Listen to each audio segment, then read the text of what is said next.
il faut comprendre ce que c'est le baptême. Voilà pourquoi nous sommes en train de faire cet enseignement pour que tu comprennes d'abord le baptême, c'est quoi dans toutes les dimensions. Parce que la Bible dit jusqu'à ce que vous puissiez le comprendre dans son hauteur, dans sa profondeur, dans sa longueur, dans sa largeur.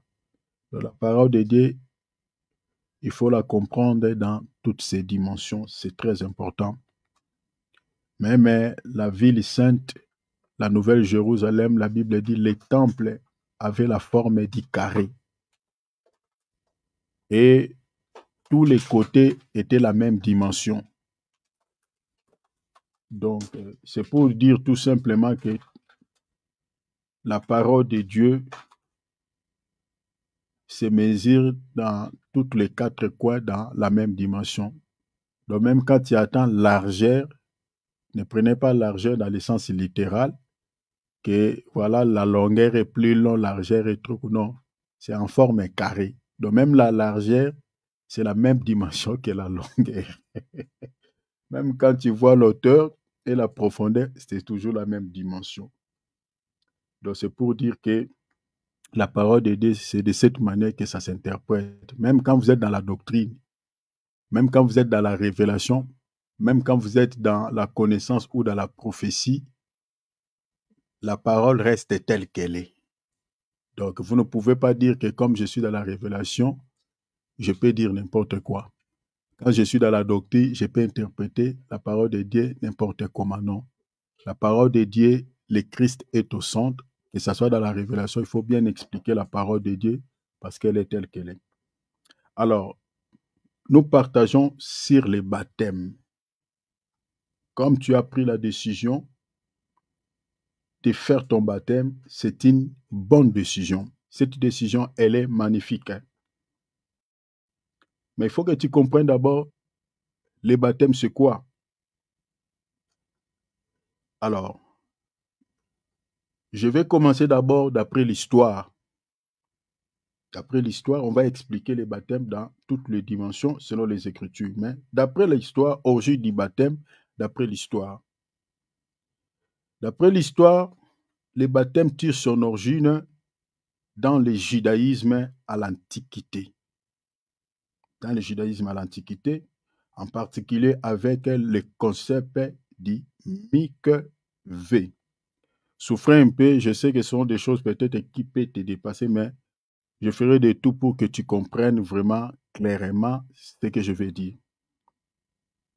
Je dis, d'après l'histoire, le baptême tire son origine dans le judaïsme à l'Antiquité. En particulier, je dis avec le concept de mikveh, un bain rituel utilisé pour la purification. Donc, le terme mikveh signifie, j'explique le terme, mikveh signifie une collection d'eau ou un rassemblement d'eau.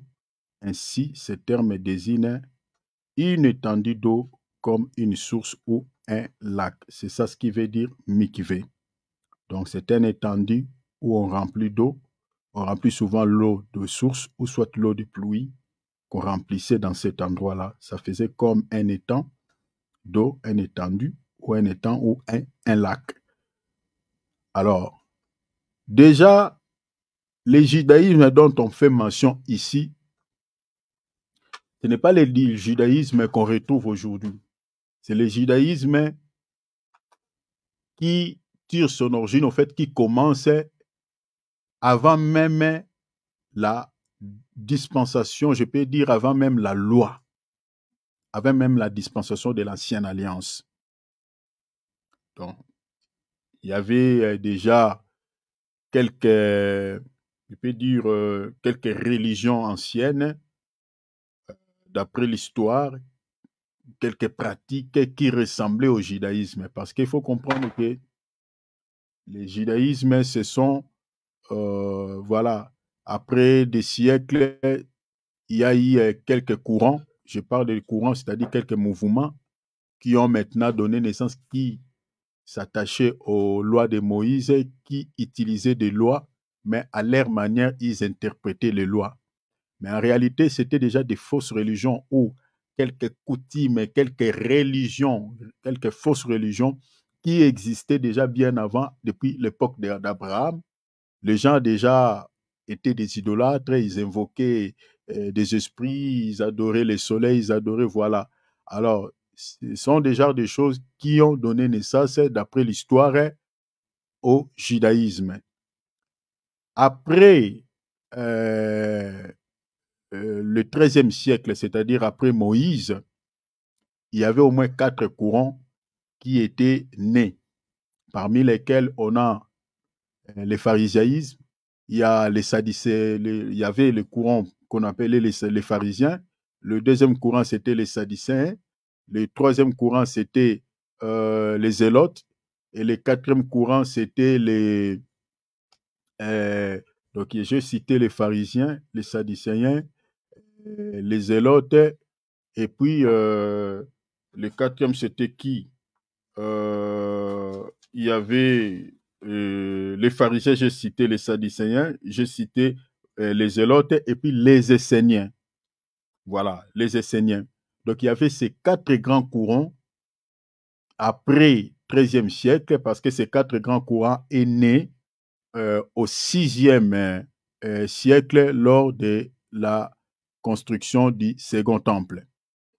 Donc c'était ces 4 courants qui s'appelait, qui constituait ce qu'on appelle le judaïsme. Donc, les pharisiens, les sadducéens, les esséniens et puis les zélotes.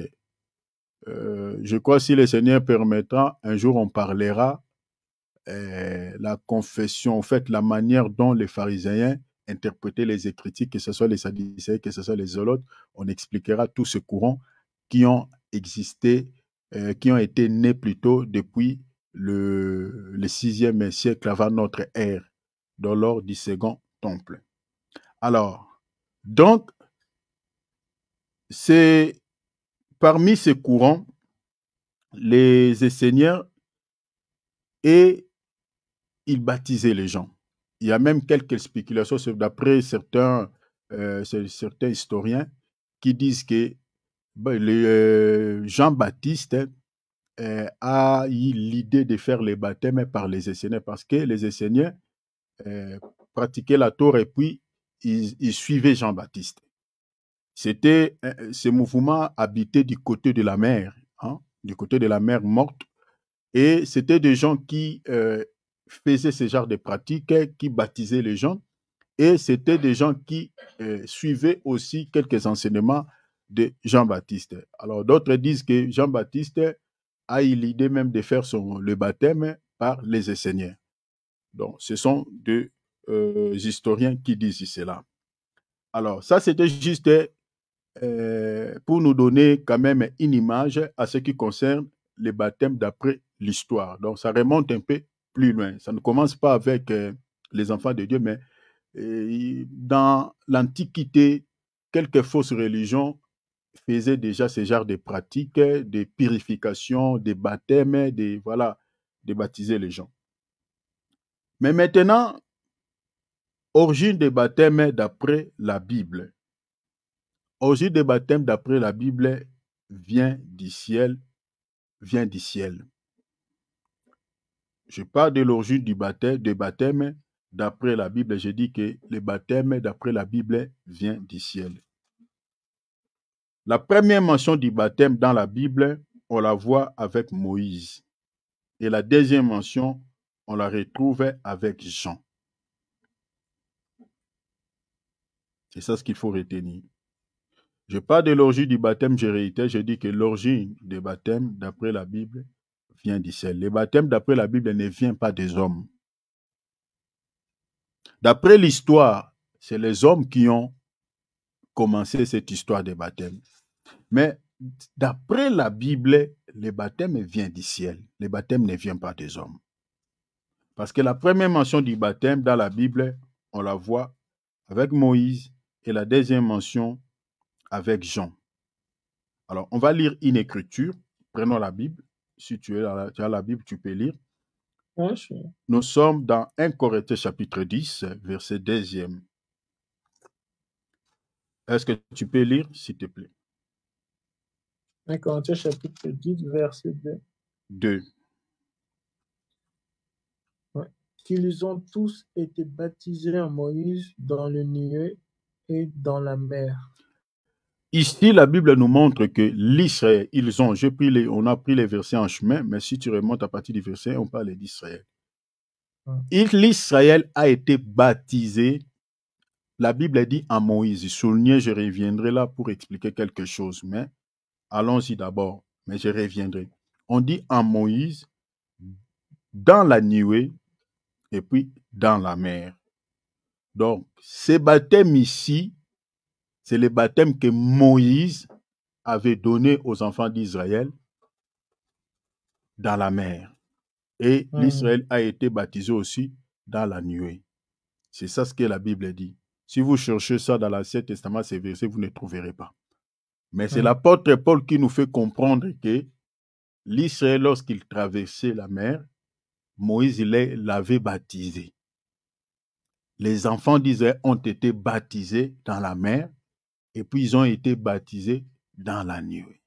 C'est l'apôtre Paul qui nous fait comprendre. On ne sait pas pourquoi les auteurs qui ont écrit la Bible n'ont pas mis ces versets dans une Exode, on ne sait pas. Mais il y a un livre que l'apôtre Paul avait lu et il a mentionné cela dans 1 Corinthiens parce que l'apôtre Paul enseignait en utilisant la Torah, c'est-à-dire les 3 canaux de l'Ancien Testament, c'est-à-dire la loi, les prophètes et les psaumes. Je suis dans Acte 28. C'est comme ça que les apôtres prêchaient. Donc, forcément, il avait récupéré ça dans les rouleaux. Mais on ne sait pas pourquoi les traducteurs de la Bible n'ont pas placé cela. Je ne sais pas. Mais sauf que l'Écriture nous montre que l'Israël était baptisé en Moïse, dans la nuée et dans la mer. Ça, c'est la première mention du baptême dans les Tanakh.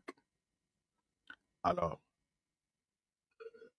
la deuxième mention du baptême, je dis, c'est dans le Nouveau Testament avec Jean. Avec Jean. Je suis dans Matthieu chapitre 21, verset 24. On va lire le verset 24 jusqu'au verset 27. Tu peux lire, s'il te plaît, mon frère, si tu trouves. Matthieu chapitre 21. 21, verset 24. On va lire jusqu'au verset 27.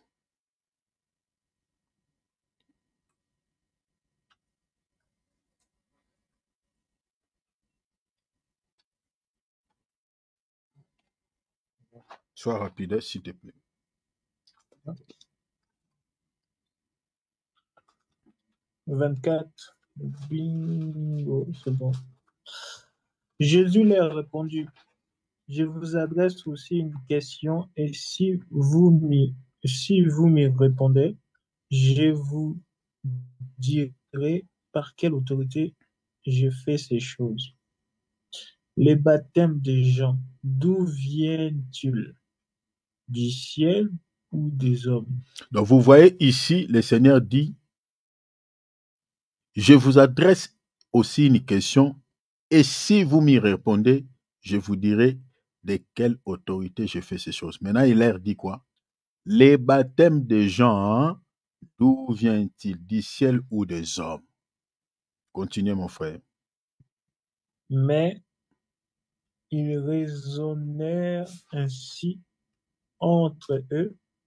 Si nous répondons du ciel, il nous dira, pourquoi donc n'avez-vous pas cru en lui? Et si nous répondons des hommes, nous avons à craindre la foule, car tous tiennent Jean pour un prophète. Donc, tu peux même t'arrêter là. Tu vois ici, le Seigneur leur a posé la question, d'où vient-il le baptême des gens? Ces gens savaient que le baptême des gens venait du ciel. Mais, vous voyez, ici, les gens refusent la vérité délibérément. Ils savaient la vérité. Ils savaient que le Seigneur, la question qu'il leur avait posée au sujet du baptême des gens, si cela venait du ciel ou des hommes, ces gens savaient que Jean était un prophète et il servait Dieu. Donc les baptêmes que Jean était en train de donner aux gens, ces baptêmes-là, forcément venaient du ciel. Mais ils ont refusé catégoriquement de répondre parce qu'ils savaient qu'en retour, le Seigneur devait aller leur dire, mais pourquoi vous n'avez pas cru si ce baptême venait du ciel? Pourquoi vous n'avez pas fait ce baptême accepté? Tu vois, les gens ont compris la réponse déjà que le Seigneur pouvait leur donner. Et directement, ils ont fait semblant de dire que, bon, si on dit des hommes, les gens sont ici, ils vont nous lapider parce qu'ils prennent... tu vois? Et du coup, ils ont dit, bon, on va dire qu'on ne sait pas. Et dans le verset 27, le Seigneur dit aussi, je ne sais pas. Hein? Ici, vous voyez, répond à l'essentiel selon sa folie. Vous voyez? Le Seigneur savait qu'il avait la réponse, mais comme ils ont ignoré la réponse, ils n'ont pas voulu répondre, le Seigneur dit, moi aussi, je ne sais pas non plus. Ouais. Donc, je crois qu'il y a un enseignement ici, mais on saute. Donc, ces deux versets nous donnent du coup la réponse par rapport à notre question, parce que la question c'est de savoir l'origine des baptêmes, d'après la Bible, vient du ciel ou des hommes. Donc la réponse selon ces deux écritures, les baptêmes vient du ciel. Qui dit du ciel, c'est-à-dire vient de Dieu. Donc ça, c'est selon la Bible. Donc c'est différent de l'histoire. D'après l'histoire, les humains ont commencé, mais d'après la Bible, c'est le baptême vient du ciel. Alors, autre question. Que signifie le mot baptême selon la Bible? Je parle du mot baptême. Que signifie le mot baptême? Parce qu'on attend, oui. Ici, je n'aimerais pas aller dans l'interprétation du grec et de l'hébreu. Parce que, d'après les théologiens, ils diront que voilà, baptême veut dire baptiso, c'est-à-dire plonger dans l'eau. Voilà, c'est difficile. C'est bien bon hein, d'interpréter comme ça. C'est bien bon. Mais j'aimerais ici interpréter les mots baptême, son sens étymologique, vraiment d'après la Bible. Que signifie le mot baptême selon la Bible? Selon la Bible, le mot baptême est souvent associé à un acte, de purification, retenez, de purification, 2, de repentance, 3, de pardon des péchés, 4, et d'engagement d'une bonne conscience envers Dieu. Point. Il symbolise également l'entrée dans la communion chrétienne. Je donnerai des passages à l'appui par rapport à tout ce que je suis en train de lire ici. Il symbolise également l'entrée dans la communauté chrétienne, la mort au péché et la résurrection à une nouvelle vie en Christ. C'est ça ce qui explique le mot baptême. Je répète, je dis que le mot baptême ou la notion du baptême, selon la Bible, explique, au fait, est associé plutôt à un acte, de purification. Le baptême symbolise la purification. 2, la repentance. Le baptême est associé aussi à un acte de pardon des péchés et d'engagement d'une bonne conscience envers Dieu. Point. Il symbolise également l'entrée dans la communion chrétienne. 2, autre chose, explique aussi la mort au péché et la résurrection à une nouvelle vie en Christ. Ça, c'est le sens de ces mots baptême. Baptême en tant que purification, ça, vous le trouverez dans Actes des Apôtres, chapitre 22, verset 16. Baptême comme purification. La Bible dit, et maintenant que tardes-tu, lave-toi, sois baptisé et lave de tes péchés et laver de tes péchés en invoquant le nom du Seigneur. Donc vous voyez ici, baptême explique la purification. Regardez même dans Éphésiens, ici c'est clair. Peut-être les versets acte 22, 16 n'est pas trop clair, mais quand on se lave, on se purifie. Mais regardez Éphésiens chapitre 5, versets 25 à 26. La Bible dit, Marie, aimez vos femmes comme Christ a aimé l'Église. Christ a aimé l'Église. Il a fait quoi? La Bible dit, et s'est livré lui-même pour elle. Verset 26. Afin de la sanctifier par la parole. Regardez. Après l'avoir purifiée par les baptêmes d'eau. Vous voyez? Donc, le baptême est un acte qui est lié à la purification. C'est ça ce qui est dit ici clairement dans l'épître aux Éphésiens, chapitre 5, verset 25 à 26. Alors, le baptême, nous avons dit que c'est aussi un acte de repentance. C'est aussi un acte de repentance. Ça, on peut le trouver. Bon, le baptême comme un acte de purification, il y a plusieurs écritures. Hein. Tu peux lire, si tu veux, même après. Tu peux lire aussi Hébreux chapitre 10, verset 22. Explique aussi le baptême comme un acte de purification. Même 1 Pierre chapitre 3, verset 21. Tu peux lire aussi, voilà, Tite chapitre 3, verset 5. Là, on explique le baptême comme un acte de purification. Parce qu'on ne va pas tout lire. On a lu 2-3 versets, mais les autres, tu peux lire après. Le baptême aussi symbolise un acte de repentance. Le baptême en tant qu'un acte de repentance. Ça, nous le trouvons dans l'évangile de Luc, chapitre 3, verset 3.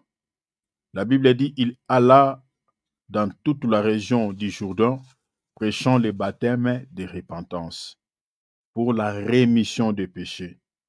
Même dans Marc chapitre 1, verset 4, explique la même chose. Jean parut baptisant dans le désert et prêchant le baptême de la repentance pour la rémission des péchés. Même quand vous prenez Acte 2, 38, explique la même chose. L'apôtre Pierre leur dit, repentez-vous et que chacun de vous soit baptisé au nom de Jésus-Christ pour le pardon de vos péchés et vous recevrez les dons du Saint-Esprit. Donc vous voyez que le baptême, c'est aussi un acte de repentance. Retenez ça, le baptême, c'est un acte de purification, donc c'est-à-dire le baptême purifie. Vous voyez? C'est cet acte-là de plonger quelqu'un dans l'eau, ça purifie. Est-ce que tu me suis, mon frère? Oui, oui, je te suis. Voilà. Donc, cet acte-là, quand on plonge quelqu'un dans l'eau, vraiment, ici, il faut respecter les modèles. Et si on les fait selon les modèles des apôtres, parce qu'on est en train d'aller quelque part, tu verras, il faut les faire selon les modèles comme la Bible nous les montre. Si on les fait selon les modèles de la Bible, le baptême purifie une personne, purifie l'âme, purifie aussi le corps. Ça rend pur. Parce que l'Écriture nous montre réellement que le baptême purifie une personne. C'est aussi un acte de repentance. Donc, vous ne pouvez pas recevoir le baptême sans penser par la repentance. Avant de recevoir le baptême, il faut d'abord se repentir de ses péchés. C'est ça ce que l'apôtre Pierre dit ici. Repentez-vous et que chacun de vous soit baptisé au nom de Jésus. Donc, c'est-à-dire, avant que la personne ne soit baptisée, il faut que la personne d'abord se repente de ses péchés. Vous ne pouvez pas recevoir le baptême et après retourner dans vos péchés, retourner dans le monde. Ça ne se fait pas. Le baptême, c'est aussi un acte de repentance. Donc, une personne qui prend la décision, qui se décide de recevoir le baptême, cette personne-là, c'est-à-dire, il est censé de pouvoir se repentir, c'est-à-dire, il regarde dans sa vie, qu'est-ce que je n'ai pas encore abandonné? Je dois me repentir de mes péchés. Donc, il se repent, il se renonce à tout mal, aux œuvres mortes de la chair. Ainsi, il peut dire, Seigneur, je vais maintenant naître de nouveau. Parce que le baptême, c'est ça ce qui veut dire naître de nouveau. Donc, il faut que la nature ancienne soit tuée et que vous puissiez recevoir la nouvelle naissance. Le baptême, c'est aussi un acte d'engagement d'une bonne conscience envers Dieu. Je parle rapidement, je ne vais pas entrer trop en détail. C'est aussi un acte d'engagement d'une bonne conscience envers Dieu. Je suis dans 1 Pierre chapitre 3, verset 21. La Bible dit, cette eau étant une figure du baptême, qui n'est pas la purification des souillures du corps, mais l'engagement d'une bonne conscience envers Dieu. Et maintenant, qui maintenant vous sauve, vous aussi, par la résurrection de Jésus-Christ. Donc, le baptême, c'est aussi l'engagement. Donc, une personne qui accepte de se faire baptiser, en réalité, il est en train de s'engager. Il s'engage. Il s'engage où? Parce que autrefois, on était engagé au royaume de Satan, on servait le diable, on vivait dans les péchés, on était trop engagé aux œuvres de la chair, trop engagé à l'ennemi. Et cette fois-là, on se désengage à Satan. Maintenant, on s'engage au royaume de la lumière, au royaume de Jésus-Christ, on s'engage au Seigneur. Ce qui veut dire, en fait, dans un autre langage, quand on dit s'engager ou l'engagement d'une bonne conscience envers Dieu, c'est-à-dire, on prend la décision de pouvoir marcher dans une vie de sainteté, dans une vie de pureté, c'est-à-dire, j'abandonne le mal, je vais suivre le Seigneur dans ma vie et je vais marcher dans la crainte du nom du Seigneur. C'est ça ce qui veut dire cet engagement, c'est-à-dire vous quittez le camp de Satan, vous vous engagez au camp du Seigneur. C'est ça ce qui veut dire cet engagement d'une bonne conscience envers Dieu. Dans le baptême, dans un autre langage, explique l'engagement d'une bonne conscience envers Dieu. Tu peux ajouter Romains chapitre 6, verset 4, qui explique également cet engagement, mais dans un autre langage, c'est-à-dire en marchant en nouveauté de vie. Le baptême explique également l'entrée dans la communion, dans la communauté fraternelle, dans la communauté, chrétienne. Je suis dans Actes chapitre 2, verset 41. Ceux qui acceptèrent sa parole furent baptisés, et ce jour-là, le nombre des disciples augmenta d'environ 3000 personnes. Donc, vous voyez ici, les gens ici ne devaient pas devenir disciples de Christ s'ils n'avaient pas accepté le baptême. C'est-à-dire, ce qui a fait que ces gens soient comptés parmi les disciples de Christ ou soient comptés dans la communauté chrétienne, c'est le fait qu'ils étaient baptisés. C'est le fait qu'ils avaient accepté d'abord la parole et ils ont accepté le baptême. Ainsi, ils ont été comptés comme étant les membres de la communauté chrétienne. Donc, s'ils n'avaient pas posé cet acte, ces gens ne pouvaient jamais être comptés parmi les disciples, ne pouvaient jamais être comptés comme étant les membres de la communauté chrétienne de l'Église primitive.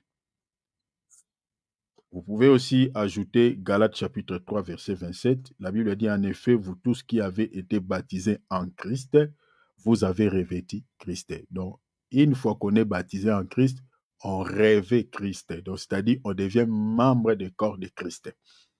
Donc, c'est ça la communauté chrétienne. Vous pouvez aussi ajouter 1 Corinthiens chapitre 12, verset 13, qui explique en fait la même chose. Le baptême explique également la mort au péché et la résurrection à une nouvelle vie en Christ. Le baptême explique, je dis également, la mort au péché et la résurrection à une nouvelle vie en Christ. Romains chapitre 6, verset 2, on peut lire jusqu'au verset 7, verset 11, 12 et 13. On va sauter. Je lis rapidement. Loin de là, nous qui sommes morts au péché, comment vivrons-nous encore dans les péchés? Donc vous voyez que les baptêmes symbolisent aussi la mort au péché. C'est pour cela quand on dit nous mourons avec Christ et nous ressuscitons avec lui, Mourir là, quand on fait plonger quelqu'un dans l'eau, mourir là, en réalité, on meurt quand on péché.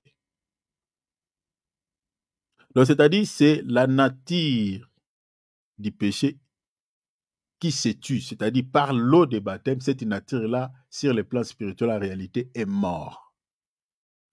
Vous voyez? C'est ça ce qui veut dire. La Bible dit, loin de là, nous qui sommes morts au péché, comment vivrons-nous encore dans les péchés? Verset 3, ignorez-vous que nous tous qui avons été baptisés en Jésus-Christ, c'est en sa mort que nous avons été baptisés. Vous voyez? En sa mort. Alors, la mort, là, c'est la mort au péché. En sa mort que nous avons été baptisés. Verset 4, nous avons donc été ensevelis avec lui par les baptêmes en sa mort, afin que comme Christ est ressuscité des morts par la gloire du Père, de même, nous aussi, nous marchions en nouveauté de vie. Verset 6, sachant que notre vieil homme a été crucifié. Le vieil homme aussi, la nature du péché. Le vieil homme, la nature ancienne, la nature adamique, c'est pour cela qu'on l'appelle vieil homme, a été crucifié avec lui, afin que le corps du péché, vous voyez, fût détruit, pour que nous ne soyons plus esclaves du péché. Vous voyez ce que le baptême peut apporter dans la vie d'une personne. C'est-à-dire, avant de recevoir le baptême, le péché domine sur notre corps. Les péchés, on sent souvent des mauvais désirs. Les œuvres de la chair se manifestent à chaque fois. Mais une fois on passe par l'eau de baptême, si vraiment on les fait bien, le Seigneur est là et qui nous accompagne. Le baptême apporte toujours un bien sur le plan spirituel dans la vie d'une personne qui ne pouvait pas vaincre ses faiblesses ou ses péchés. Il y a sur le plan spirituel cette nature adamique, cette nature de sentir toujours les désirs de la chair, de pouvoir toujours faire un refuge au monde, de faire de temps en temps des tours dans le monde, de goûter un tout petit peu au péché, de goûter un tout petit peu au mal. Une fois qu'on reçoit le baptême, cette nature-là est morte. C'est ça ce qui dit la Bible. Est mort. Verset 7, la Bible dit, car celui qui est mort est libre du péché. Verset 11, ainsi vous-même, regardez-vous comme mort au péché, il réitère, mort au péché, et comme vivant pour Dieu en Jésus-Christ. Verset 12, que le péché ne règne donc point dans votre corps mortel. Vous voyez, c'est là. Le péché ne règne point dans votre corps mortel. C'est-à-dire, une personne qui a reçu le baptême, c'est lui qui va commencer maintenant à dominer sur le péché. Le péché ne régnera plus sur son corps. Amen. Ouais, c'est lui qui va commencer à dominer sur le péché. Et le texte dit, et n'obéissez pas à ces convoitises. C'est-à-dire, vous avez un pouvoir de refuser toutes les sollicitations diaboliques du péché. Parce que quand je parle du péché, derrière chaque péché, il y a toujours les esprits. Quand les esprits te poussent à faire quelque chose de mal, la Bible dit, il ne faut pas obéir aux convoitises charnelles. Il ne faut pas obéir à ces péchés. Il ne faut pas obéir, il faut refuser, il faut prendre le dessus, parce que tu as le pouvoir maintenant de les surmonter. Verset 13. Ne livrez pas vos membres au péché comme des instruments d'iniquité, mais donnez-vous vous-même à Dieu. Vous savez, après avoir reçu le baptême, il faut se consacrer à Dieu. Il faut se donner à Dieu. Comment? Par la prière et par des jeûnes et puis par certaines disciplines. Un chrétien qui est né de nouveau, un chrétien qui a reçu le baptême, c'est un chrétien qui ne marche plus comme avant. C'est-à-dire, tu ne peux plus vivre comme avant. Tu ne peux plus se comporter comme avant. Tu deviens maintenant un homme de discipline. Il y a des choses que tu peux regarder sur ton attel ou sur ta télé et des choses que tu ne peux plus regarder. Tu vas commencer à discipliner tes yeux, tu disciplines tes oreilles. Il y a des choses que tu peux écouter et des choses que tu ne peux plus écouter. Il y a des choses que tu peux regarder, des choses que tu ne peux plus. C'est-à-dire, tu deviens un homme de discipline. Ouais. Tu te donnes à Dieu, tu te consacres à Dieu. C'est ça ce que l'apôtre Paul dit. Il dit, Ne livrez plus vos membres au péché. Les membres, parmi les membres, nous avons les yeux, nous avons les oreilles, ça fait partie des membres. Hein? L'Église est comparée aux membres. Vous voyez, la verge, notre pénis, c'est aussi un membre. Ne te pousse pas à l'impudicité. Tous ces membres, toutes ces parties du corps-là, il faut, la Bible dit, ne les livre pas au péché. Comme des instruments d'iniquité. L'iniquité, c'est plus fort que le péché. Mais donnez-vous vous-même à Dieu comme étant vivant des morts que vous étiez. Et offrez à Dieu, c'est-à-dire tes yeux, tu dois l'offrir à Dieu. Tes oreilles, tu dois l'offrir à Dieu.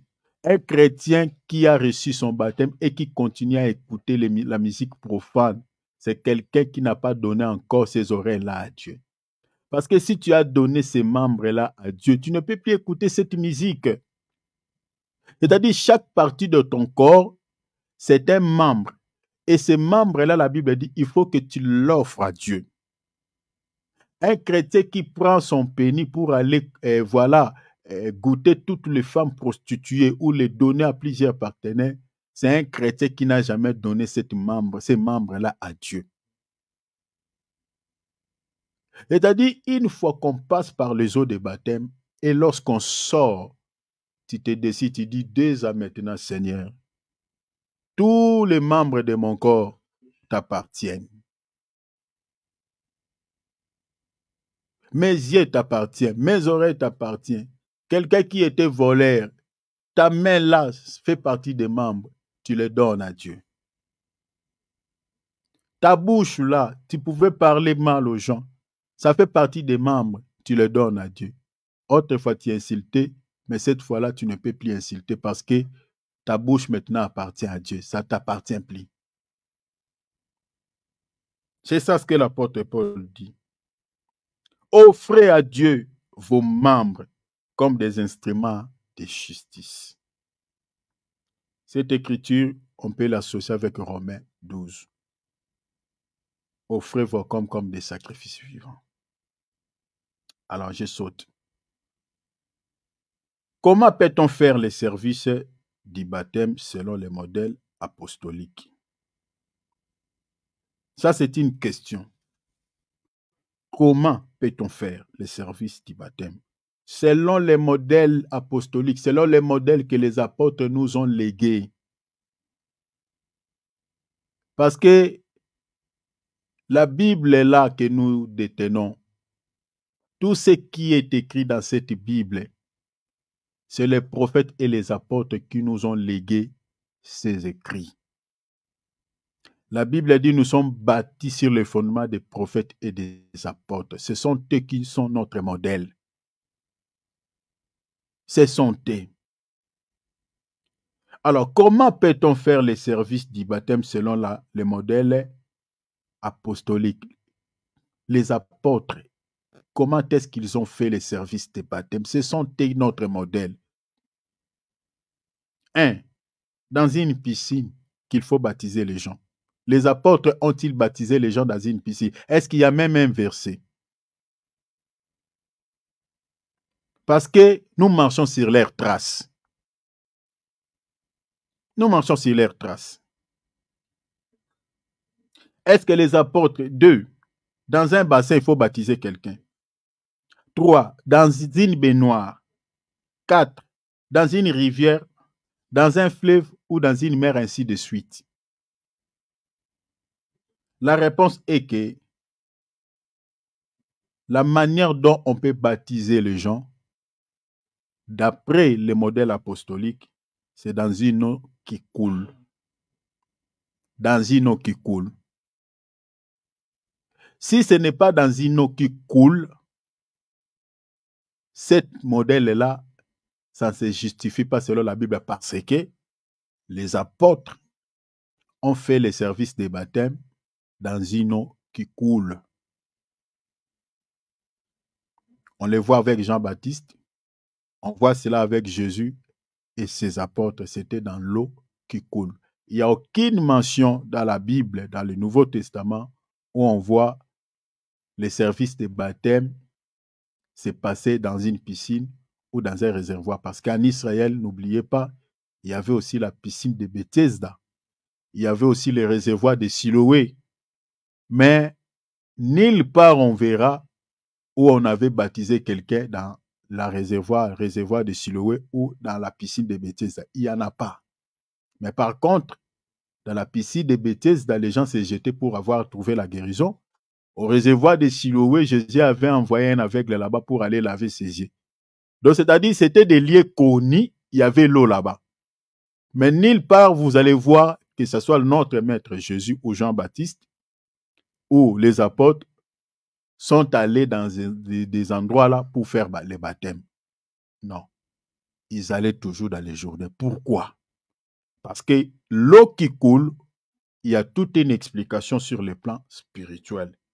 C'est une eau qui a les mouvements, c'est-à-dire l'eau qui coule, c'est une eau qui a la vie. C'est une eau qui a la vie. Or, les baptêmes, on meurt et puis on renaît, on ressuscite, on a la vie après. On ne reste pas toujours en train de mourir, mais on meurt quand on péché et puis on ressuscite. Donc, c'est-à-dire quand on fait le service de baptême dans une eau qui coule, c'est-à-dire c'est le péché qui est parti et l'eau là qui descend, parce qu'il y a l'eau qui coule, hein, qui descend en bas, et l'eau du haut. Vous voyez, l'eau supérieure qui vient, c'est ça, cette eau-là qui donne la vie. En fait, ces mouvements-là, sur le plan spirituel, expliquent la mort et la résurrection. Vous voyez, la résurrection. Parce que l'eau qui coule, c'est une eau qui a la vie. Vous savez, même quand on prend les poissons, vous les mettez dans une eau dans une eau où vous avez rempli un bassinet de l'eau, vous mettez les poissons là-bas. Donc, vous devez, si vous voulez vraiment laisser ces poissons-là à vie, vous devez toujours avoir l'habitude de changer tout le temps cette eau-là. Mais malheureusement, ces poissons-là mourront toujours, même si vous les changez. Parce que c'est une eau qui n'a pas la vie. C'est pour cela que vous voyez même dans les aquariums, on met des appareils pour donner la vie à cette eau, mais ils les changent aussi de temps en temps. Donc vous comprenez que l'eau qui ne coule pas d'elle-même, c'est une eau qui ne peut pas communiquer la vie même aux animaux. Alors l'eau qui coule, c'est une eau qui a la vie.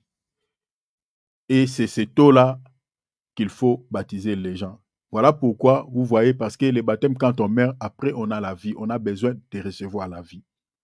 C'est ça ce mouvement, ce que ça veut dire sur le plan spirituel. Alors, quelle est l'image? Quelle image trouve-t-on dans l'ombre concernant les baptêmes? Quelle image trouve-t-on dans l'ombre concernant les baptêmes? Nous avons l'écriture de 1 Corinthiens chapitre 10, verset 2. C'est ça l'image que nous retrouvons dans l'ombre, c'est-à-dire les baptêmes de Moïse. La Bible dit qu'ils ont tous été baptisés en Moïse. Suivez-moi ici très bien. Je pense. Alors, je dis que les baptêmes dans la Bible se faisaient dans une eau qui coule, selon les modèles apostoliques.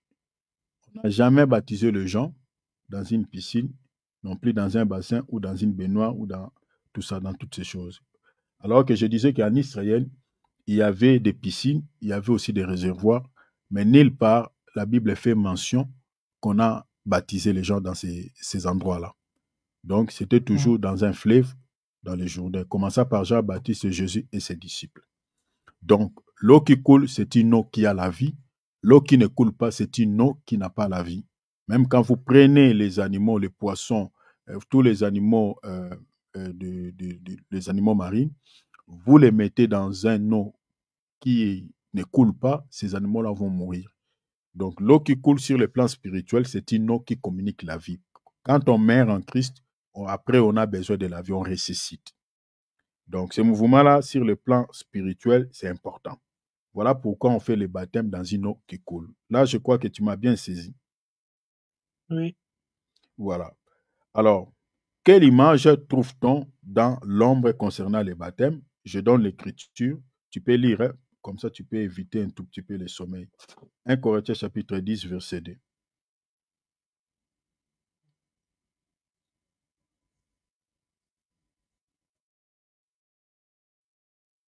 Chapitre 10, verset. Verset Ah, 2. bien. Bon, on l'a lu là tout à l'heure. Ouais, ouais. Quelle image trouve-t-on dans l'ombre concernant les baptêmes? Ils ont tous été baptisés en Moïse dans la nuée et dans la mer. Vous Ils voyez, ont tous tu peux t'arrêter même mangé. là. Donc, vous voyez que dans l'ombre même, nous avons l'image du baptême, c'était dans la mer, dans une eau qui coule. Dans une eau qui coule. Vous voyez? Or, le Nouveau Testament, tout ce qu'on a dit là-bas, c'est on récupère ça dans les Tanakh. C'est récupéré dans l'Ancien Testament. Parce que les apôtres prêchaient en utilisant la loi, les prophètes et les psaumes. Vous voyez? Donc, c'est là-bas qu'on a récupéré ces modèles. Donc, c'est dans la loi. On a vu, Moïse a fait les services de baptême dans la mer. Alors, la Bible dit, suivez-moi très bien, regardez ici, je vais expliquer quelque chose de très important. La Bible dit que ces gens étaient baptisés en Moïse. En Moïse. Dans un autre langage, ces gens étaient baptisés au nom de Moïse. Suivez-moi très bien ici, je vais expliquer quelque chose.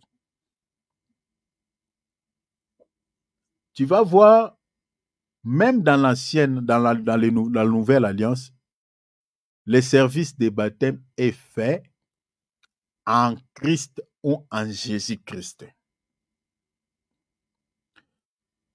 1 Corinthiens 10, la Bible dit, l'Israël a été baptisé en Moïse. L'Église aussi est baptisée en Christ. Est-ce que tu me suis très bien, mon frère David? Oui. Je donne l'écriture. Lisez Galates chapitre 3, verset 27. Rapidement, sois rapide pour trouver le verset. Galates 3. Verset 27.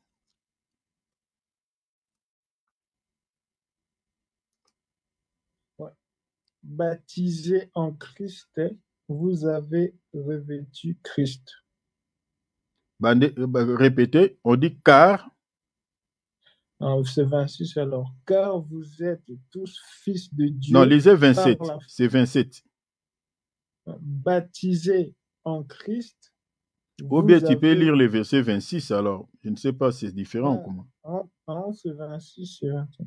Car vous êtes fils de Dieu par la foi en Jésus-Christ, vous tous qui avez été baptisés en Christ. Ah, on dit quoi? En Christ.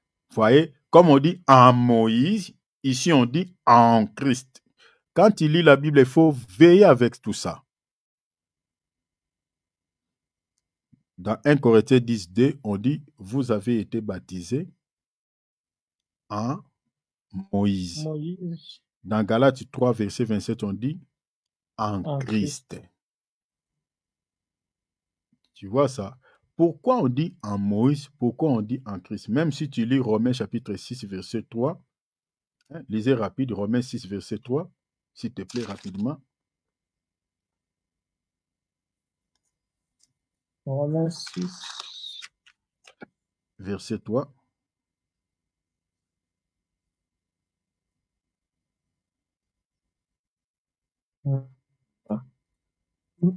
Ignorez-vous que nous tous qui avons été baptisés en Jésus-Christ. En Jésus-Christ.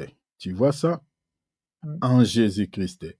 C'est en sa mort que nous avons été baptisés. Donc, tu vois, ces écritures nous montrent que l'Israël a été baptisé en Moïse. Mais ces deux passages, mon frère, nous montrent, la Bible ne dit pas en Père, en Fils, en Saint-Esprit, au Saint-Esprit. La Bible dit en Jésus. Tu vois ces versets, hein?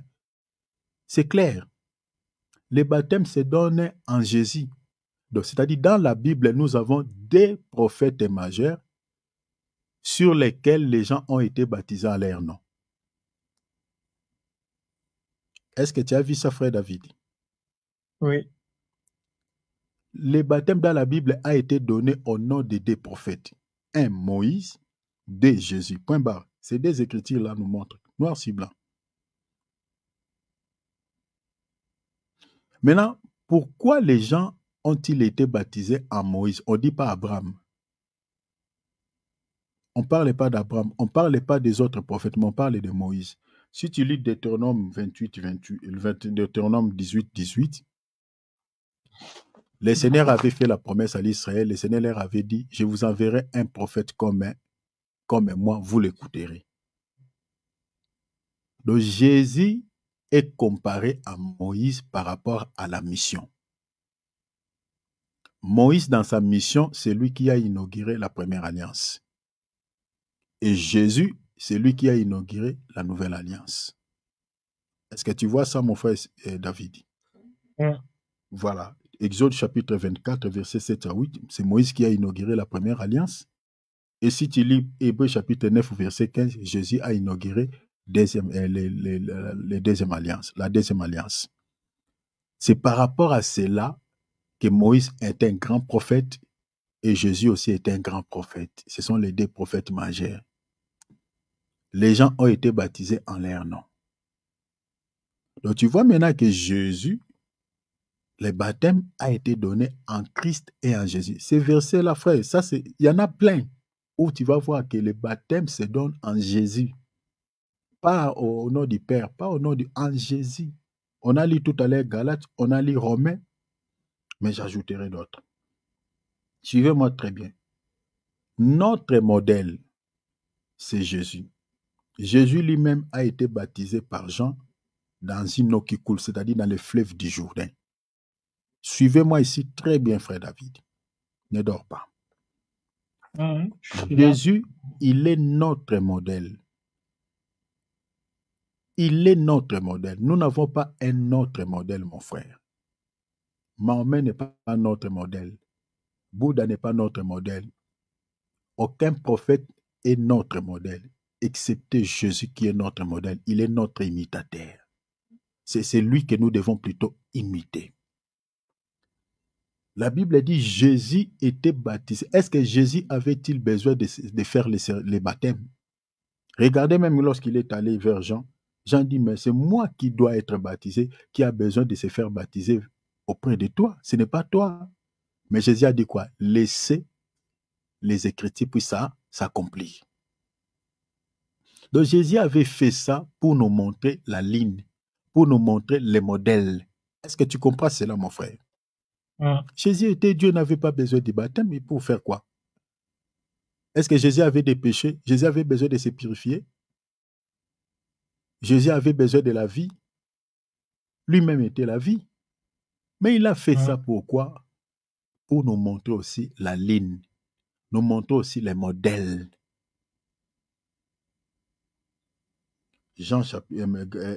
Matthieu chapitre 3, verset 13 à 16, Jésus est allé vers Jean pour se faire baptiser. Regardez même dans 1 Corinthiens chapitre 11, verset 1, on lit aussi chapitre 4, verset 16. L'apôtre Paul dit ceci.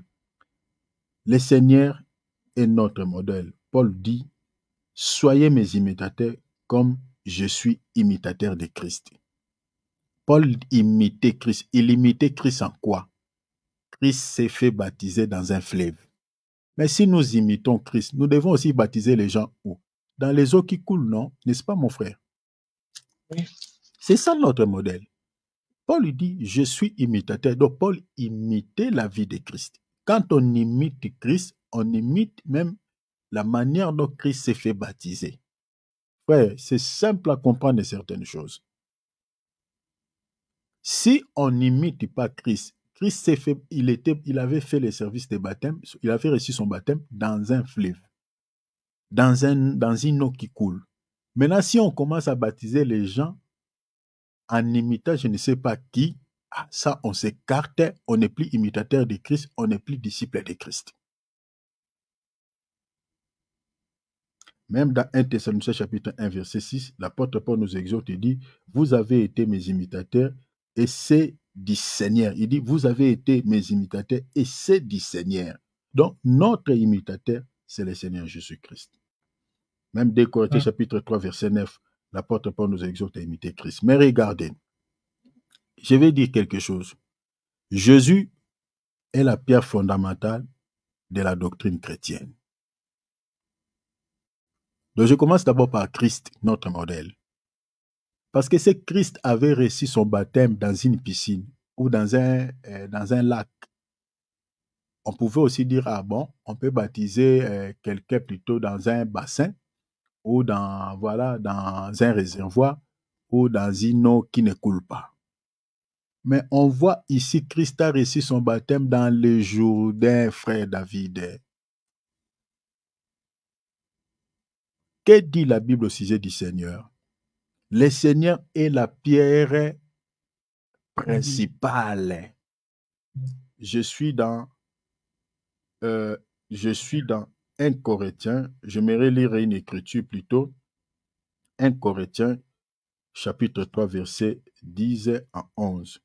Je suis en train de dire que Jésus-Christ est la pierre principale des langues, c'est-à-dire la pierre centrale.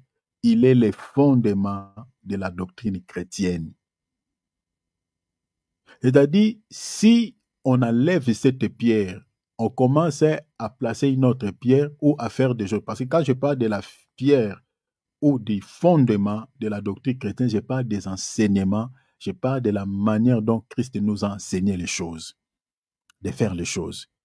Parce que la vie de Christ, c'est tout un enseignement. Est-ce que tu crois à cela, mon frère? Oui, oui. La vie de Christ, c'est tout un enseignement. Même la manière dont Christ a reçu son baptême, c'est tout un enseignement. Donc, si on ne voit pas ça, c'est que Christ n'est pas notre modèle. On regarde qui? On regarde la vie de Christ. L'apôtre Paul dit ceci. Selon la grâce, je suis dans 1 Corinthiens chapitre 3, verset 10 à 11. Selon la grâce de Dieu qui m'a été donnée, j'ai posé les fondements. Retenez les fondements ici, l'enseignement. Comme un sage architecte et un autre bâti dessus, il dit un autre là, c'est aujourd'hui, c'est nous.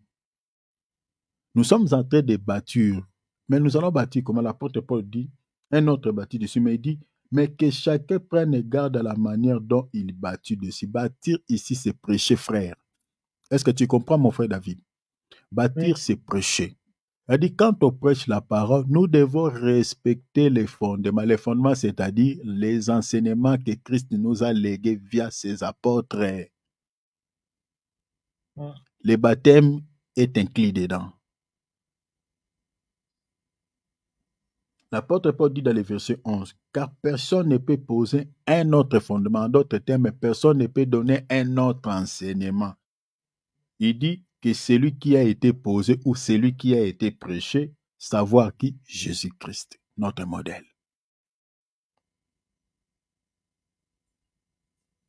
Christ est notre modèle. Regardez, j'aimerais dire quelque chose.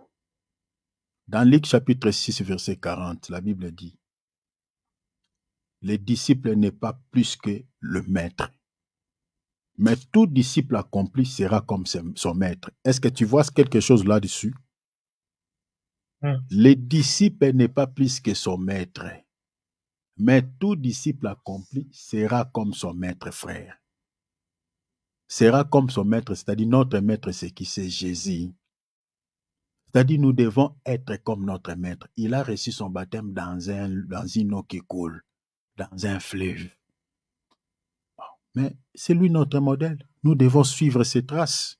Nous devons marcher selon ses traces. Si nous sommes réellement disciples de Christ, nous devons, mon bien-aimé, marcher sur les traces de notre maître. Là, on sera disciple. Mais si on fait des choses selon et non selon notre maître, on n'est pas disciple de Christ. C'est ça la vérité. Donc, pour toutes ces personnes qui donnent les baptêmes, je ne sais pas, à la manière où on ne retrouve pas dans la Bible, en tout cas, on a du mal à dire que ces gens-là sont disciples de Christ. Parce que la Bible dit, notre imitateur, c'est lui. Et nous devons imiter ses œuvres. Nous devons marcher sur ses traces. Nous devons suivre ces enseignements. Paul nous enseigne dans l'épître de 1 Corinthiens chapitre 1 verset 13 que le baptême ne peut être donné qu'au nom de celui qui était mort pour nous, pas au nom de quelqu'un d'autre. Tu vois ça, mon frère David? Paul, le baptême ne peut être donné au nom de celui qui est mort. Mon frère, suivez-moi ici très bien parce que ça casse directement ce que les gens disent que baptisé au nom du Père et du Fils et du Saint-Esprit. Ça casse. Frère, ça casse. Ce n'est pas le Père qui était mort pour nous. Ce n'est pas le Saint-Esprit qui était mort pour nous. Ici, Paul est en train de marteler en disant que le baptême ne peut être donné qu'au nom de celui qui était mort pour vous. Pas au nom de quelqu'un d'autre. Regardez, je suis dans 1 Corinthiens chapitre 1er, verset 13. Je vais lire les versets 14, 15, et puis je vais sauter, je lirai les versets 23. Regardez, il faut lire avec esprit pour voir ça. Paul dit ceci. Christ est-il divisé? J'ai pris les versets en chemin parce que si vous montez plus loin, les gens disputaient au sujet, voilà, de Paul, tout ça, je suis de Christ, je suis de Céphas, tout ça. Paul dit ceci. Christ est-il divisé? Il dit, Paul a-t-il été crucifié, souligné? Dans d'autres traductions, on dit, Paul a-t-il été mort à la croix pour vous? Suivez bien la lecture, il faut lire avec esprit. Paul a-t-il été crucifié pour vous? Ou c'est au nom de Paul que vous avez été baptisés? Vous voyez cela? Donc, Paul, la question est que Christ est-il divisé? Il parle de Christ. Maintenant, la suite, il dit, Paul a-t-il été... Donc, il parle de Christ, donc, en d'autres termes, ce n'est pas Paul qui était mort à la croix pour vous, mais c'est Christ. Il dit, est-ce que c'est au nom de Paul que vous avez été baptisés? Regarde le verset 14. Je rends grâce à Dieu de ce que je n'ai baptisé aucun de vous, excepté Crispus et Gaius.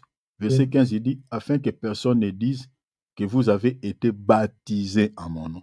Verset 23, il dit, nous prêchons Christ crucifié. Donc nous comprenons quand Paul dit, Paul a-t-il été crucifié pour vous? Dans le verset 23, il dit, c'est Christ qui a été crucifié pour vous. Vous voyez? Donc quand Paul parle du baptême, il dit, Paul a-t-il été crucifié pour vous? Et puis il dit, ou c'est au nom de Paul que vous avez été baptisé. Donc Paul voulait tout simplement dire que vous devez être baptisé au nom de celui qui était mort à la croix pour vous. Est-ce que tu as compris ça, frère? C'est ça, en fait, la pensée de Paul. Donc, il parle de quelqu'un qui était mort à la croix. C'est en son nom que vous recevez le baptême. C'est pour ça, dans le verset 23, il dit, nous prêchons Christ crucifié, scandale pour les Juifs et folie pour les païens. Donc, c'est Christ qui était crucifié, qui était mort pour nous. Donc, c'est en son nom que le baptême doit se faire, doit être donné. Est-ce que tu as vu ça, mon frère David? Donc, ce verset est clair. Donc, on ne parlait pas du Père. On ne parlait pas. Paul dit Christ crucifié. C'est en son nom que le baptême s'est fait. Dans l'épître aux Galates, Paul affirme que c'est en Christ que le baptême est donné. Le baptême doit se faire. Regardez, il dit car, je suis dans Galates chapitre 3, verset 27. Il dit car vous tous qui avez été baptisés en qui? En Christ. On ne dit pas au Père, on ne dit pas au Saint-Esprit, on dit en Christ. Frère, est-ce que tu vois tous ces passages, comment la Bible nous montre noir sur blanc que le baptême ne peut être donné qu'au nom de Jésus? Est-ce que tu vois tout ça, frère? Ça, ce n'est que des versets que j'ai récupérés de loin. Mais il y en a encore tant d'autres. 1 Corinthiens chapitre 1er, verset 13. Il dit, ça c'est dans la traduction française courant, On dit, pensez-vous qu'on puisse diviser le Christ? Est-ce c'est Paul qui était mort sur la croix pour vous? Avez-vous été baptisé en mon nom? Tu vois? Donc, ça répète la même chose. Une autre question. Les baptêmes selon la Bible, nous en avons au moins 5. 5 dimensions, parmi lesquelles nous pouvons tous les recevoir. Retenez ça, frère David, s'il te plaît. Je dis ceci, les baptêmes selon la Bible, nous en avons au moins 5 dimensions et parmi lesquelles nous pouvons tous les recevoir, c'est-à-dire tous les 5. Nous devons les recevoir. Ça peut te scandaliser un tout petit peu, mais souffrez, je vais expliquer. La première dimension, nous avons les baptêmes de la repentance. Matthieu chapitre 3, verset 11, verset 19. Actes chapitre 19, verset 4. Avant de recevoir les baptêmes, il faut d'abord passer par la repentance, comme je viens de dire. Actes chapitre 2, verset 38, Pierre leur dit, repentez-vous et que chacun de vous soit baptisé. Donc vous voyez que la repentance précède quoi? Les baptêmes. Donc les baptêmes de la repentance aujourd'hui, avant de recevoir les baptêmes, il faut vraiment que tu t'examines, tu te répands de tous tes péchés, ainsi tu peux prendre les baptêmes. Est-ce que tu as vu ça, mon frère? Deuxième dimension, les baptêmes du feu. Matthieu chapitre 3, verset 11 à 12. Je vais expliquer les baptêmes du feu. Luc chapitre 12, verset 49, verset 50.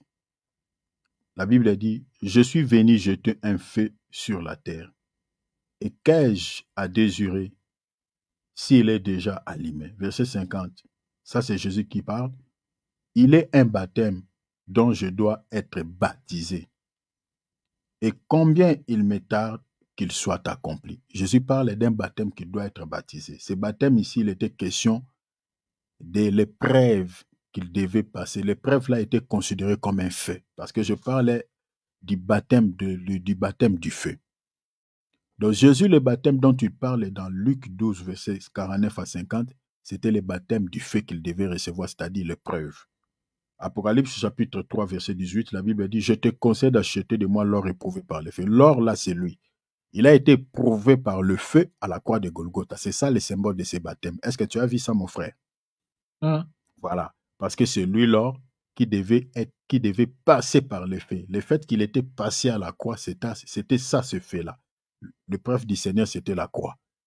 Et dans un autre langage, le Seigneur appelle ça le baptême. Même dans 1 Pierre chapitre 1, verset 6 à 7, l'apôtre Paul explique l'épreuve comme étant du feu. Donc l'épreuve du Seigneur à la croix, c'était le symbole du feu. Et ce feu-là, c'était le symbole du baptême. Alors le baptême du feu, tout chrétien doit les recevoir. Je parle ici des épreuves de la vie chrétienne.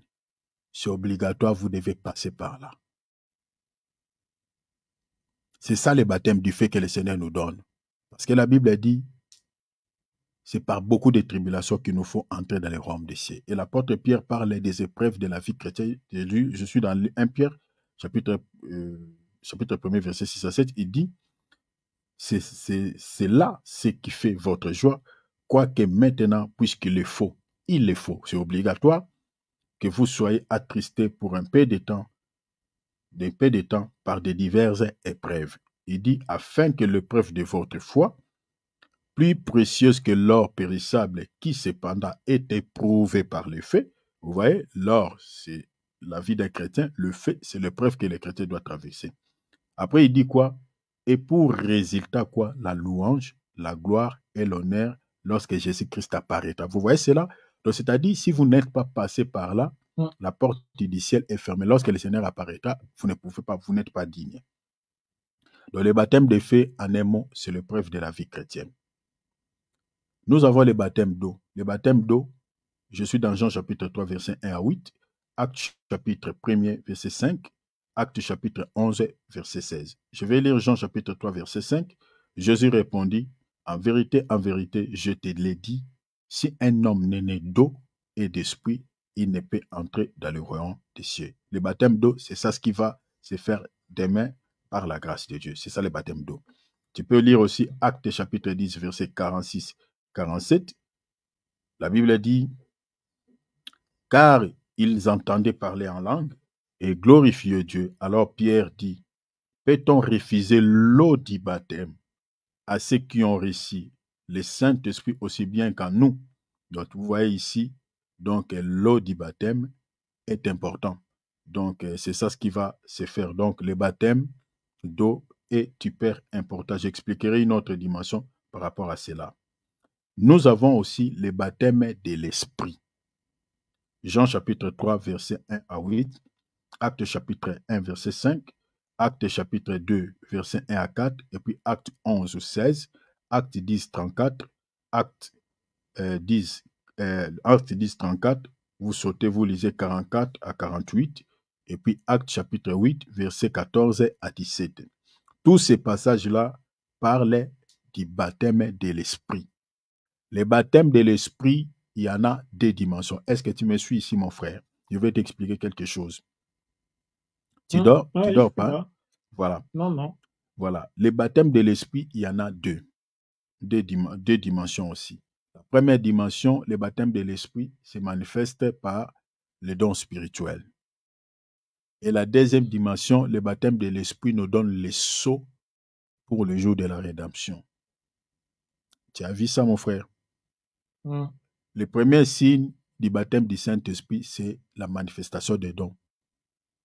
Et la deuxième signe, ou la deuxième dimension, c'est le sceau de l'Esprit que le Saint-Esprit nous donne pour le jour de la rédemption, c'est-à-dire le jour de l'enlèvement. Alors, j'aurais du mal à expliquer certaines choses en détail. Nous avons le baptême au nom du Père et du Fils et du Saint-Esprit. Tu vas t'étonner, ça aussi on doit les recevoir, oui. Mais on ne doit pas confesser comme il est écrit ici, au nom du Père et du Fils et du Saint-Esprit. On ne doit pas faire ça. Les baptêmes au nom du Père, suivez-moi ici très bien. Les baptêmes au nom du Père et du Fils et du Saint-Esprit, en réalité, les baptêmes ici se donnent au nom de Jésus-Christ. C'est un baptême qui est expliqué. Cela est expliqué comment? J'ai des écritures que j'ai mis ici, Éphésiens chapitre 4, versets 4 à 6. La Bible dit il y a un seul corps, un seul esprit. Notez un seul esprit. La Bible dit, comme aussi vous avez été appelés à une seule espérance par votre vocation, il y a un seul Seigneur. Donc nous avons un seul Seigneur, une seule foi, un seul baptême, un seul Dieu qui est le Père de tous, qui est au-dessus de tous et parmi tous. La Bible dit il y a un seul esprit, il n'y en a pas deux, un seul Père, un seul Seigneur, il n'y en a qu'un. Mais laisse-moi te dire que l'Esprit, le Seigneur et le Père, c'est toujours lui-même. C'est toujours lui-même. Acte chapitre 16, verset 6 à 7. Le Saint-Esprit, c'est l'Esprit de Jésus. Tu peux lire ces versets. Tu peux lire aussi Philippiens 1, 19. Tu peux lire aussi 2 Corinthiens chapitre 3, verset 17. La Bible nous présente le Saint-Esprit comme étant l'Esprit du Seigneur. La Bible dit, il y a un seul esprit, un seul Seigneur. Donc, le Seigneur là, c'est lui l'esprit là. Jean chapitre 4, verset 24, la Bible dit, Dieu est esprit. Or, ici, l'apôtre Paul dit dans Éphésiens, il y a un seul Dieu qui est Père de tous. C'est-à-dire, le Père, c'est aussi esprit. Alors qu'il y a un seul esprit. C'est-à-dire, l'apôtre Paul, en réalité, il parlait d'un esprit. Mais pourquoi on fait mention de trois entités? Esprit, Père et Fils. Cela explique tout simplement les trois dispensations par lesquelles Dieu a travaillé. Est-ce que tu as vu ça, mon frère David? C'est la trois dispensations. Nous avons la dispensation de la loi, la dispensation de la dispensation entre la loi et la grâce, et puis la dispensation de la grâce. Dans la dispensation de la loi, Dieu s'est manifesté comme Père, en tant que Père. La dispensation de la loi vers la grâce, là, Dieu a pris les corps comme fils. Les corps, là, c'était ça, les fils. Parce que les gens pensent que quand on dit Dieu, fils de Dieu, c'est dans le sens littéral, ces langages, en fait, dans l'essence littérale, comme j'ai dit, alors que ça n'a rien à voir. Quand on dit Dieu Fils, c'est-à-dire quand Dieu prend les corps, c'est sa Fils. C'est sa Fils. Alors, quand Dieu quitte le corps, c'est ça le Père, la notion du Père. Donc, Père, Fils et Saint-Esprit, ce n'est que la trois dispensations. Alors, les baptêmes au nom de Jésus, ça c'est l'autre chose, les baptêmes au nom de Jésus. Le baptême au nom de Jésus a toujours été précédé par l'évangile. Vous ne pouvez pas recevoir le baptême au nom de Jésus sans la parole, sans écouter l'évangile. Ce baptême a été donné toujours précédé par l'évangile. Je donne l'écriture, Actes chapitre 3, verset 14. On peut lire aussi les versets 22. On peut lire aussi les versets 37 à 38. Et puis même les versets 40 à 42. Ce sont des versets qui expliquent cela. On peut lire Actes chapitre 8, versets 5 à 6. Et puis on saute au lit 10 à 12. On peut sauter, on lit aussi 34 à 38. Et puis Actes chapitre 10, versets 47 à 48. Actes chapitre 19, versets 4 à 6.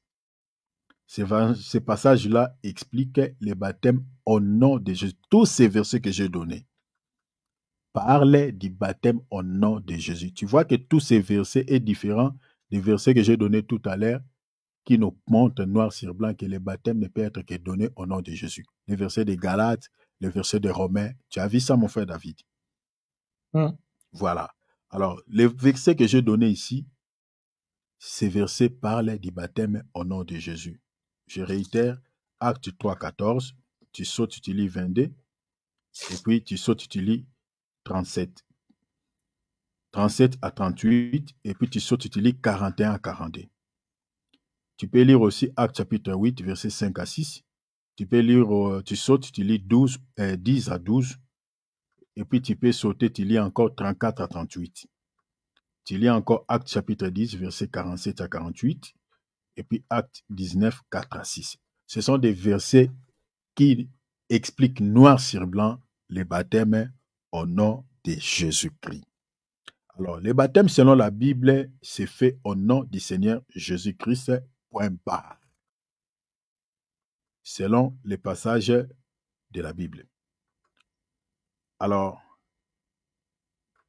est-ce que la nouvelle naissance ou le service de baptême est un devoir obligatoire? Je vais rapide pour terminer. C'est pour cela que je saute. Le baptême, c'est fait au nom de Jésus. Tu peux méditer tous ces passages que j'ai donnés. Est-ce que la nouvelle naissance ou le service de baptême est un devoir obligatoire pour toute personne qui veut être disciple de Christ? Ça, c'est une question très, très importante. Je dis, est-ce que la nouvelle naissance ou le service de baptême est un devoir obligatoire ou pour toute personne qui veut être disciple de Christ?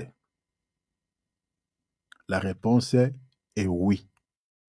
Pour toute personne qui veut être disciple de Christ, le baptême est obligatoire, frère. Si tu ne passes pas par les eaux de baptême, tu ne peux pas être appelé disciple de Christ. Est-ce que David, tu m'entends, mon frère, s'il te plaît?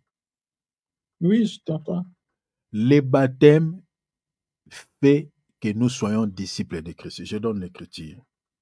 Matthieu chapitre 28, verset 19. Jésus dit, allez. C'est un ordre, c'est un commandement, c'est l'impératif. Il dit, allez. Faites de toutes les nations des disciples. Maintenant, il souligne, il dit les baptisants. Ah, nous avons compris. Donc, tout celui qui est disciple de Christ doit obligatoirement recevoir le baptême. Parce que le Seigneur dit, faites-les les disciples, vous devez leur donner le baptême. Est-ce que tu as compris, mon frère? Ce sont des écritures que nous avons l'habitude de lire, mais des fois, on ne lit pas avec esprit, des fois, on saute certaines choses. Jésus a donné l'ordre et dit, allez. Les temps sur lesquels ces verbes est conjugué, c'est un ordre, c'est un commandement, c'est l'impératif. Allez, faites de toutes les nations des disciples. Baptisez-les. Le Seigneur a donné l'ordre. Tout celui qui est mon disciple doit recevoir le baptême obligatoirement. Obligatoirement doit recevoir les baptêmes. C'est-à-dire, tu ne peux pas dire que tu es disciple de Christ si tu n'as jamais été baptisé, frère. C'est ça, Matthieu chapitre 28, verset 19. C'est un ordre. Quand on cherche, toi, moi, je vais devenir disciple de Christ. Allez, fais-les baptiser là-bas. Si tu ne passes pas par là, tu n'es pas disciple. Hein?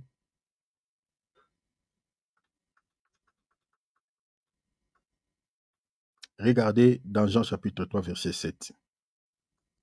Ne t'étonne pas que je t'ai dit, il faut, verbe falloir, il faut, obligatoire, il faut que tu naisses de nouveau. Il faut. Tu as vu le temps des verbes? Il faut que tu naisses de nouveau. Je pense que tu ne dors pas, mon frère. Non, je suis là. Dans Jean chapitre 3, verset 7, Jésus utilise le verbe falloir. Il dit, il faut que tu naisses de nouveau. Donc, vous comprenez que le baptême est un devoir obligatoire pour tout celui qui veut devenir disciple de Christ. Alors, à quel moment peut-on se faire baptiser? À quel moment peut-on se faire baptiser? Une fois qu'on a entendu et qu'on a crié à la bonne nouvelle. C'est à ce moment-là on peut recevoir le baptême. Vous ne pouvez pas baptiser quelqu'un qui n'a pas écouté la parole. Ça ne se fait pas dans la Bible. Le baptême a été toujours donné après avoir écouté la parole et puis on donne le baptême. Je donne des écritures. Marc 16, 15, 16. Puis il leur dit, allez, il donne l'ordre par tout le monde, prêchez la bonne nouvelle, la parole, à toute la création. Verset 16. Celui qui croira à quoi? À la bonne nouvelle et qui sera baptisé, la Bible dit sera sauvé. Donc le baptême sauve. Celui qui va croire et qui acceptera le baptême, la Bible dit sera sauvé. J'expliquerai cela dans quelques parties qui nous restent. J'expliquerai le sauvé là. Actes chapitre 2, verset 37 à 38. Après avoir entendu ce discours, ils eurent les cœurs vivement touchés et ils dirent à Pierre et aux autres apôtres, « Hommes frères, que ferons-nous » Verset 38, Pierre leur dit, « Répentez-vous et que chacun de vous soit baptisé au nom de Jésus-Christ. » Donc vous voyez ici, après avoir entendu quoi? Entendu ce discours, c'est-à-dire entendu la parole. C'est ainsi qu'ils ont reçu le baptême. Tu peux lire Actes 8, 5, 6 jusqu'au verset 12. Tu peux lire aussi Actes chapitre 8, 34 jusqu'au verset 38. Tu peux lire encore Actes chapitre 10, verset 34 jusqu'au verset 48. Tous ces versets nous montrent noir sur blanc que le baptême se donne après avoir écouté la parole. C'est clair. Alors, qu'est-ce que le baptême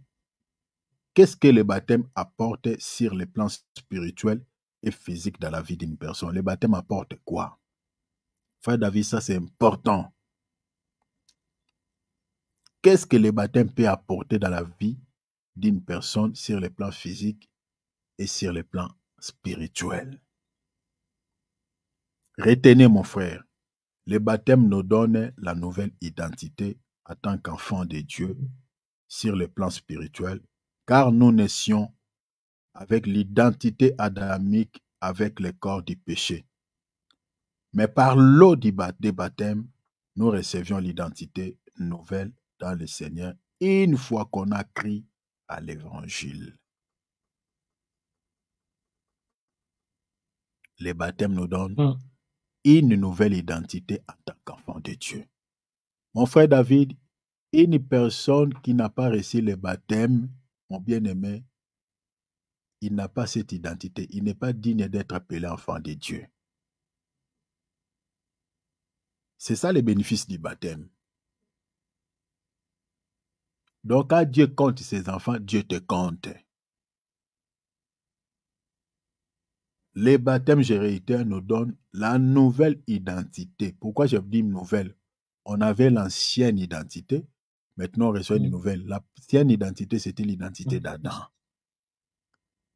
On était dans les péchés. Cette identité est liée au péché. Mais par l'eau des baptêmes, cette identité ancienne tombe. Et ces péchés sont cloués, sont tombés. Et nous recevions la nouvelle identité une fois qu'on a crié à l'évangile. Je donne l'écriture. Jean chapitre 1, verset 12 à 13. Mais à tous ceux qui l'ont reçu, qui ont reçu Jésus, qui ont reçu en d'autres termes la parole, et à ceux qui croient en son nom, qui ont crié au nom ici c'est la parole.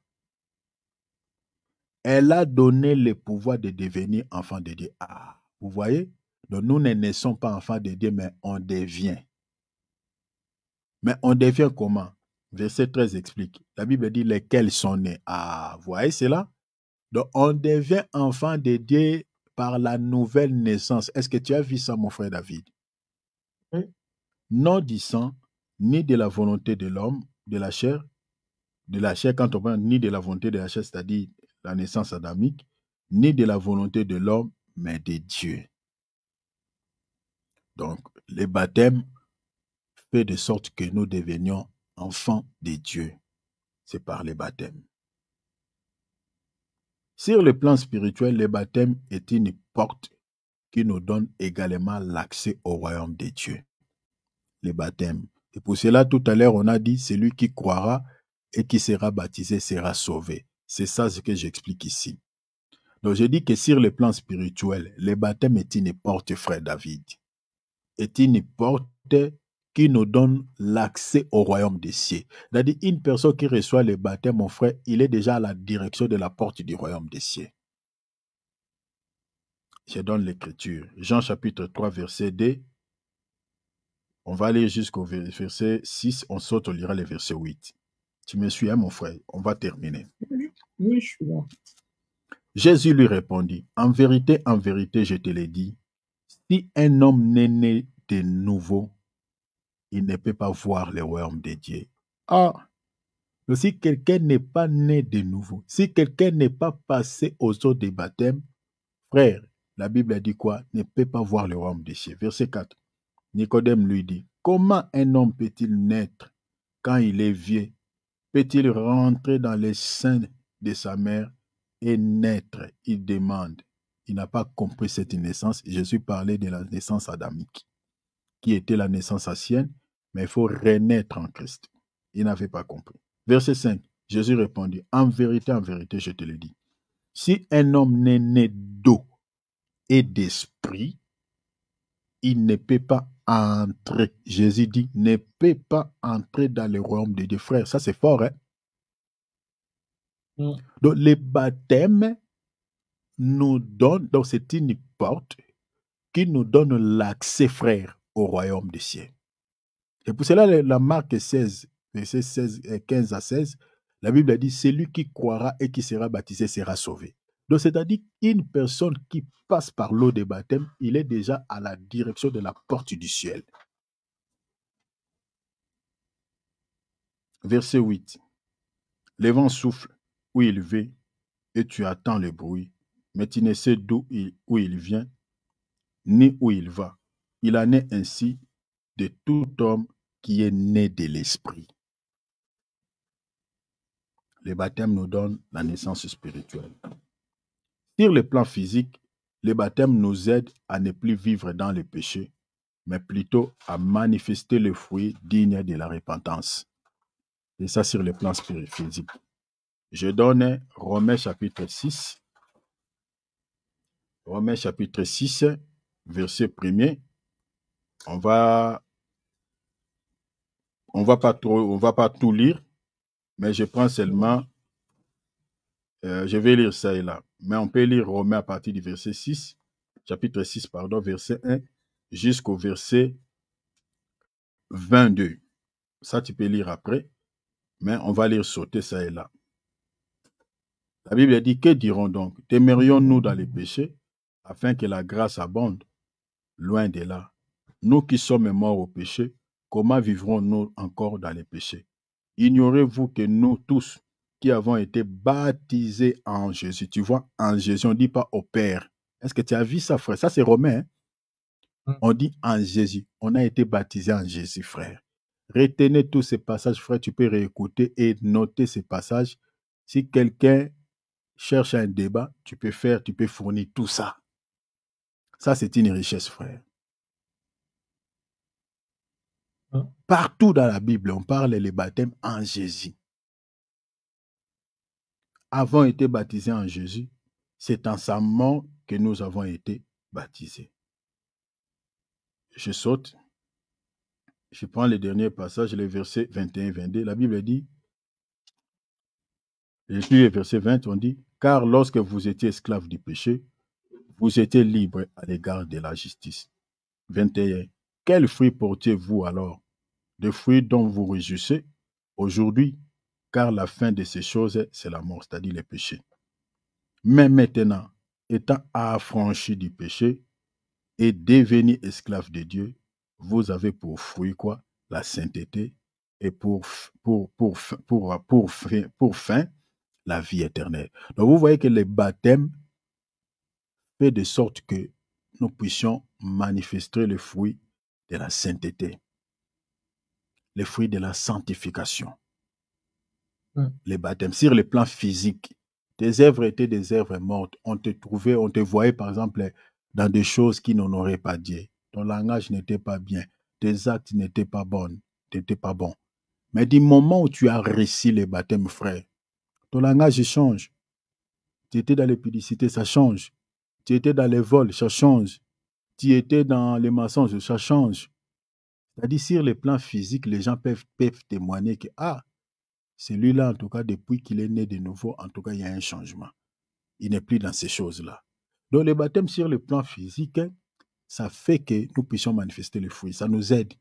On manifeste les fruits de la sainteté. Donc, c'est ça. Alors, je crois que, avant-dernier point, oui, c'est le dernier point plutôt, peut-on refaire son baptême si cela n'était pas conforme aux Saintes Écritures selon les modèles apostoliques? C'est une question. Peut-on refaire son baptême si cela n'était pas conforme aux Saintes Écritures selon les modèles apostoliques? La réponse est oui. Une personne qui a reçu un baptême qui n'est pas conforme selon les modèles apostoliques, conforme à la doctrine des apôtres ou à la manière dont les apôtres nous ont présenté, ces baptêmes-là, on peut les recommencer.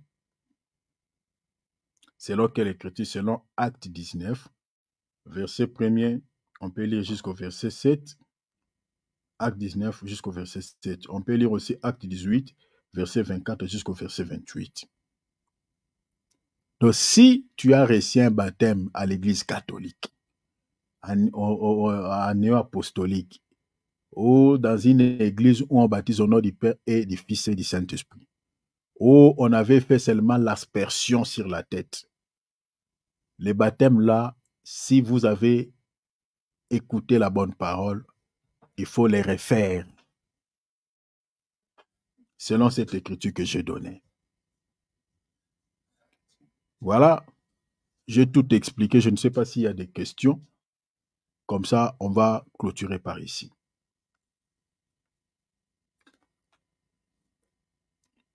Non, il n'y a pas de questions. Non, moi c'est bon. Gloire à Dieu. Donc, il n'y a pas de questions. Donc, Dieu soit loué. J'aimerais dire avant de clôturer que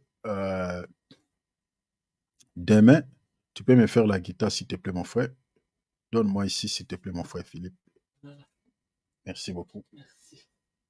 Bonne nuit, mon frère. Bonne nuit. Amen. Bonne Toi nuit, aussi. mon frère David. Bonne nuit, mon frère Philippe. Donc, on va clôturer ici. Tous ces versets que j'ai donnés, cela nous montre que le baptême vient de Dieu. J'ai expliqué le bien du baptême et que je ne suis pas entré en profondeur, mais c'était tout un enseignement qu'on pouvait donner 2 ou 3 jours pour expliquer un peu dans les détails certaines choses. Mais je l'ai fait du coup parce qu'on n'a pas le temps.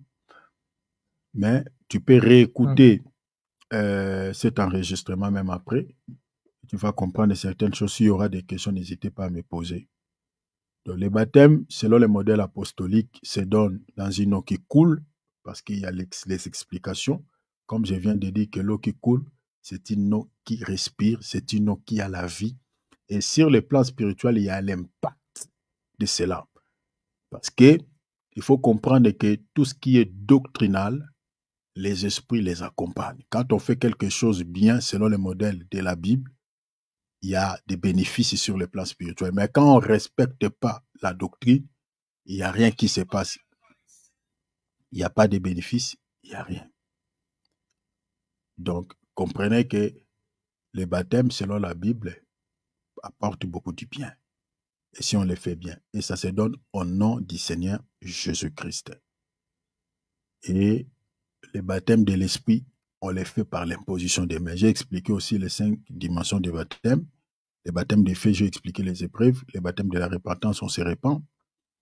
Le baptême d'eau, c'est ça ce qui va se faire. Et puis le baptême de l'Esprit, ça fera par l'imposition des mains. Ce n'est qu'un symbole, mais le Seigneur lui-même agira. Vraiment que le Seigneur te bénisse. Demain, on va prier un tout petit peu avant d'aller dans la rivière. Si on va partir, après la prière, on va faire les services et puis on va prier pour toi. Et je sais que quand tu sortiras dans l'eau, quelque chose de surnaturel commencera dès ce moment-là dans ta vie. Il y aura un changement radical, je le crois au nom de Jésus. Vraiment, soyez richement bénis. Dieu te bénisse. Et la décision que tu as prise, c'est une bonne décision. Et je sais, ces baptêmes te donnera l'identité et tu seras considéré en tant que disciple de Christ parce que le Seigneur a dit, ce qui à l'effet de toutes les leçons des disciples, les baptisants. L'ordre a été donné et tout celui qui accepte de devenir disciple de Christ accepte également les baptêmes. Et le fait que tu acceptes ces baptêmes, tu deviens automatiquement disciple de Christ. Que Dieu te bénisse. Je sais qu'il y a des choses qui vont commencer dans ta vie, mais le Seigneur seul sait. Mais prie le Seigneur que tous les bénéfices du baptême, que le Seigneur te les donne. Voilà, on va prier pour clôturer. Père, je te bénis. Merci pour le temps que tu me donnes avec mon frère. Nous avons partagé la parole. Seigneur, toi qui sais expliquer les choses, là où peut-être, Seigneur, j'ai mal expliqué, explique mon frère. Là où mon bien-aimé n'a pas trop bien compris, Seigneur, j'aimerais que toi tu l'expliques pour qu'il comprenne bien. Merci, Papa, pour ce temps que nous avons eu. Je remets, Seigneur, les restes des temps entre tes saintes mains. Seigneur, s'il te plaît, sois avec moi pendant ce temps que je vais prier encore. Guide-moi, conduis-moi. Donne mon frère la force de prier et prépare-lui sur le plan spirituel. Si tu lui parleras un mot, quelque chose cette nuit, Seigneur, je te louerai et je te bénirai. Oui, Seigneur, je te loue, je te bénis. Merci. Merci infiniment pour le temps que tu nous donnes. À toi l'honneur, à toi la gloire, à toi la puissance, au siècle des siècles. Dans les noms précieux du Seigneur Jésus, que nous avons ainsi prié. Père, que cette nuit soit une nuit de paix, soit une nuit agréable. Fortifie-moi, Seigneur, pendant ces moments. Fortifie mon frère David. Je te bénis, je t'adore. Au nom du Seigneur Jésus, que nous avons ainsi prié. Amen. Amen. Bon, mon frère mon David. frère, tu peux juste m'envoyer ton enregistrement, Nayo, parce que on a la série bêtise, qui, s'il te plaît. D'accord, l'enregistrement, comme c'est sur Facebook, c'est sur moi unique. Non, juste par WhatsApp. Voilà. Je t'enverrai les liens parce que c'est 2 heures du temps. Sur WhatsApp, Ok. ça ne passera pas. Donc, il faut entrer par les liens. Donc, il faut attendre un peu. Comme ça, je vais enlever la partie de la De toute prière. façon, je dors pas là. Je suis encore éveillé. Pardon? Na réalité. D'accord. Mais tout à l'heure, là, je vais prier. Je ferai ça après, mais je t'enverrai. D'accord? Ok, Euh, d'accord. je t'enverrai. Ok. Voilà. Je Ben, je t'enverrai. suis là. Ouais. D'accord. Parce que je vais prier. Non, Après, merci, je te hein. ferai. Derrière mon frère David, Dieu te bénisse.